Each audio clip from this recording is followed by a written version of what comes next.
25 फरवरी 1987 दोपहर के ठीक 2 बजे लाहौर के भाटी गेट पर ट्रैफिक सिग्नल सुर्ख हो चुका है। धूप तेज है, सड़क पर रिक्शों, साइकिलों और टांगों का शोर।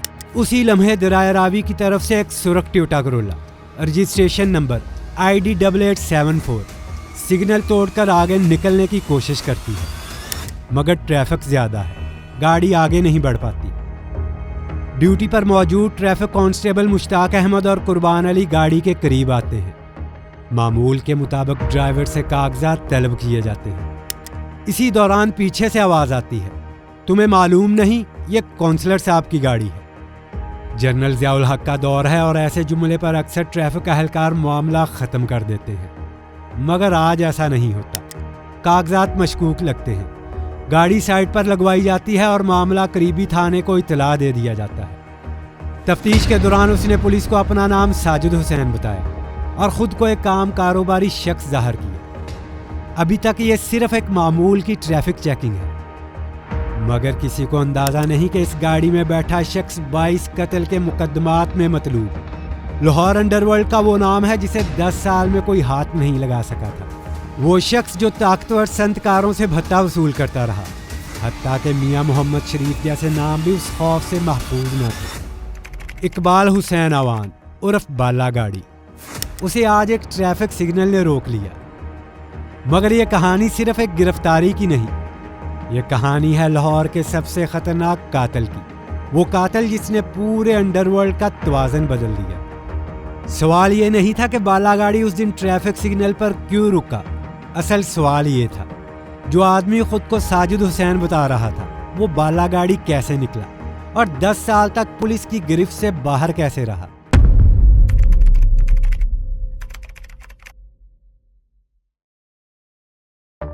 इकबाल हुसैन अवान उर्फ बाला गाड़ी कोई अफसानवी किरदार नहीं था। वो एक मुजरम था जो अच्छू और रशीदी ग्रुप के लिए कत्ल करता था। लाहौर के जराइम पेशा हलकों में उसे किलर मैन कहा जाता था। ये उसके काम की नोयत थी। उसके खिलाफ 22 से ज़्यादा कत्ल के मुकदमात दर्ज थे और ये सिर्फ वो थे जो पुलिस रिकॉर्ड तक पहुंच सके। जो रिकॉर्ड में नहीं आए उनके बारे में सिर्फ एक बात मालूम थी, लाशें कभी मुकम्मल हालत में नहीं मिली। कत्ल के बाद लाशों को टुकड़ों में तकसीम किया जाता और सबूत मिटाने के लिए उन्हें दरिया रावी में फेंक दिया जाता था। ये एक मुनज़्ज़म तरीक़ाकार था, खौफ कायम रखने का तरीका। असल सवाल अब ये था, ये सब शुरू कहाँ से हुआ। एक किसान के घर पैदा होने वाला लड़का लाहौर का सबसे खतरनाक नाम कैसे बन गया? इस जवाब के लिए हमें जाना होगा 1978 में। इकबाल हुसैन ईवान ढाईवाला के करीब आलमपुरा में पैदा हुआ। उसके वालिद मोहम्मद बशीर कोई वडेरा नहीं थे, वो एक मामूली जिम्मेदार थे। काश्तकारी ही उनका जरिया आमदन था। ये ख़ानदान 4 बहन भाइयों पर मुश्तमिल था। इस घर की बर्बादी उस वक्त शुरू हुई जब 1978 में मोहम्मद बशीर को कत्ल कर दिया गया। ये कोई अचानक वारदात नहीं थी, यह कत्ल लाहौर और शेखुपुरा के अंडरवर्ल्ड नेटवर्क से जुड़ा हुआ था और इसका आगाज़ हुआ वागा सेक्टर में दरिया रावी के किनारे मौजूद रतगढ़ से। रतगढ़ में 2 चचाजाद भाई मोहम्मद अयूब और मोहम्मद अनायत दूध का कारोबार करते थे। अयूब के तल्लकात ईवान ढाईवाला के मुश्ताक उर्फ मुश्ताकी से थे, वही मुश्ताकी जिसे ईवानों का सूरमा कहा जाता था। बाद में वो पुलिस मुकाबले में मारा गया। दूसरी तरफ मोहम्मद अनायत की दोस्ती ईवान ढाईवाला के एक और डॉन यूनस पुच्चर से थी। यूनस पुच्चर खुद को रावी का बादशाह कहलवाता था। इश्तहारी मुजरमों को पनाह देना और जराइम पेशा नासर की पुश्त पनाही उसका मामूल था। अयूब और अनायत रावी के किनारे छबेलों से दूध खरीदा करते थे। ये छबेल भी जराइम की दुनिया में बदनाम थे। उन्हीं में अनवर उर्फ अन्नू छबेल भी शामिल था, एक उजरती कातिल जो बाद में पुलिस मुकाबले में मारा गया।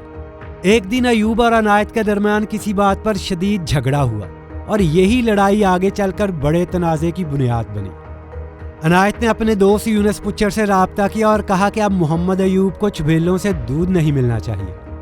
उधर मोहम्मद अयूब ने अपने दोस्त मुश्ताकी से मदद मांगी। जब छबेल मुश्ताकी की बात मानने से इनकार कर गए तो उसने अपने दोस्त वजीर अली डोगर से कहा कि छबेलों को मना कर दो, वो अपने जानवर खेतों में ना लाएं। वजीर अली डोगर ने छबेलों को गायें और भैंसें चुराने से रोक दिया। यह बात यूनस उर्फ यूना पुच्चर को कबूल ना थी।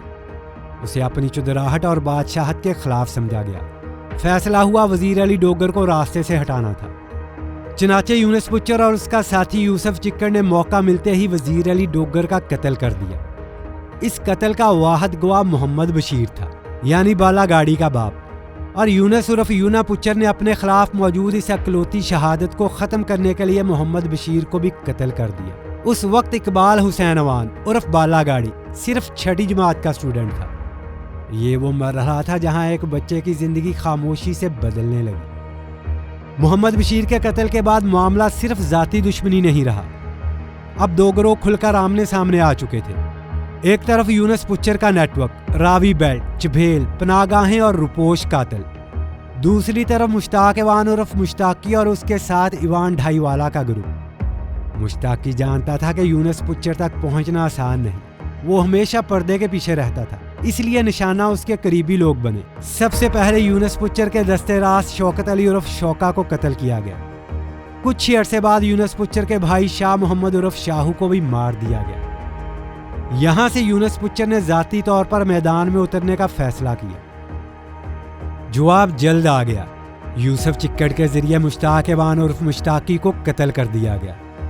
یہ قتل صرف بدلہ نہیں تھا، یہ دشمنی کو ایک نئی سطح پر لے گیا۔ مشتاقی اچھو اور شیدی کا قریبی رشتہ دار تھا، اور اسی رشتے نے آگ کو مزید بھڑکا دیا۔ اسی سلسلے میں اچھو اور شیدی کے والد علم دین کو بھی قتل کر دیا گیا۔ اس وقت اچھو اور شیدی کم عمر بچے تھے۔ دوستو، اس واقعے کی مکمل تفصیل ہم اپنی اچھو اور شیدی والی ویڈیو میں بیان کر چکے ہیں۔ یہاں صرف اتنا جاننا کافی ہے کہ اس قتل نے ان کی زندگی کی سمت بدل دی، اور یہی وہ موڑ تھا جہاں بالا گاڑی کا راستہ اچھو اور شیدی کے راستے سے جا ملا۔ یہ کوئی اتفاق نہیں تھا، یہ حالات کا دباؤ تھا۔ بالا گاڑی کا باپ بھی یونس پچر گروپ کی دشمنی میں مارا جا چکا تھا۔ درد مشترک تھا اور دشمن بھی ایک۔ یہ تینوں دوستی میں نہیں بندھے، یہ ایک دوسرے کی ضرورت بن گئے۔ جلد ہی یہ تعلق رشتہ داری میں بدل گیا۔ اچھو اور شیدی نے اپنی ایک بہن کی شادی بالا گاڑی کے بھائی عطا محمد عرف تاؤ سے کر دی۔ اب یہ صرف گینگ نہیں تھا، یہ خاندان بن چکا تھا۔ پھر ایک ایک کر کے نام جڑتے گئے، لیاقت فوجی، شریف ٹیٹی، ہر نیا نام خوف میں اضافہ کرتا گیا، اور پہلا بڑا اعلان شیخو پورہ کی عدالت میں ہوا۔ اطلاع ملی کہ یونس پچر پیشی کے لیے عدالت آ رہا ہے، پولیس حراست میں۔ بالا گاڑی، اچھو اور شیدی نے فیصلہ وہیں کر لیا۔ ایک سفید ٹویوٹا کرولا حاصل کی گئی، گاڑی پر MP کی نمبر پلیٹ لگائی گئی۔ دن دہاڑے عدالت کے باہر پولیس کی موجودگی میں یونس پچر گولیوں کا نشانہ بنا۔ اسی دن لاہور کے انڈر ورلڈ میں ایک بات واضح ہو گئی، اچھو، شیدی اور بالا گاڑی اب رکنے والے نہیں تھے۔ اس کے بعد یہ گروہ بھتہ کھوری میں کھل کر آ گیا۔ بڑے بڑے تاجر ان کے خوف سے محفوظ نہ رہے، کارخانے، گودام اور فیکٹریاں، حتیٰ کہ شزان فیکٹری جیسے نام بھی اس دباؤ سے باہر نہ تھے۔ مبینہ طور پر یہ سلسلہ اتنا پھیل گیا کہ میاں محمد شریف جیسے اثر رسوخ رکھنے والے نام بھی اس دائرے میں آئے۔ اب لاہور کے ساتھ ساتھ شیخو پورہ، گجرانوالہ اور کئی علاقوں میں یہ گروہ پولیس ریکارڈ کا حصہ بن چکا تھا۔ لیکن طاقت ہمیشہ ایک جیسی نہیں رہتی۔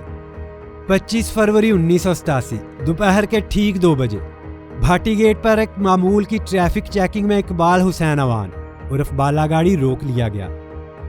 اس لمحے تک یہ صرف ایک عام کارروائی تھی، لیکن تھانے پہنچنے کے بعد صورتحال بدلنے لگی۔ جھوٹا نام، مشکوک خاموشی اور پھر بازو پر ایک واضح ٹیٹو، نام لکھا تھا اقبال حسین اوان، وہ نشان جسے چھپایا نہیں جا سکتا تھا۔ یہی وہ لمحہ تھا جہاں چھپایا گیا نام ختم ہوا اور حقیقی شناخت سامنے آ گئی۔ اس کے بعد معاملہ زیادہ دیر نہیں چلا، بالا گاڑی پولیس مقابلے میں مارا گیا۔ سرکاری ریکارڈ میں یہ ایک انکاؤنٹر تھا، اور یوں لاہور کے انڈر ورلڈ کا ایک اہم چیپٹر اختتام کو پہنچا۔